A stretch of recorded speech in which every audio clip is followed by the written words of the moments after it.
अस्सलाम वालेकुम रहमतुल्लाह। जी, आज की इस हदीस में आप नोट करें कि नबी करीम सल्लल्लाहु अलैहि वसल्लम ने दो बातों का तज़किरा फ़रमाया।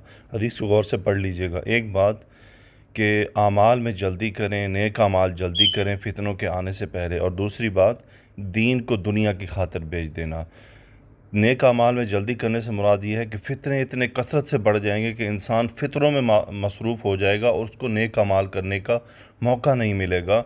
और इसलिए फ़रमाया कि नेक अमाल में जल्दी करो, नेकी के कामों में देर मत करो, उनको जल्दी अमल में लाओ, ताकि तुम्हें तुम्हारे दीन में तुम्हारा नुकसान ना हो, तुम्हारे अमल में तुम्हारा नुकसान ना हो। यानी इंसान अगर फ़ितनों में मसरूफ़ हो जाए, मशगूल हो जाए, तो वो दीन के अमल से दूर हो जाता है और उसके आमाल खाली रह जाते हैं और उसका उसमें नुकसान होता है। इसलिए नेक अमाल करने में हमेशा जल्दी करनी चाहिए, उसके अंदर आगे बढ़ चढ़ कर हिस्सा लेना चाहिए, उसको उसमें ताख़ीर नहीं करनी चाहिए। क्या मालूम कि आने वाला वक्त हमें उससे मसरूफ़ कर दे।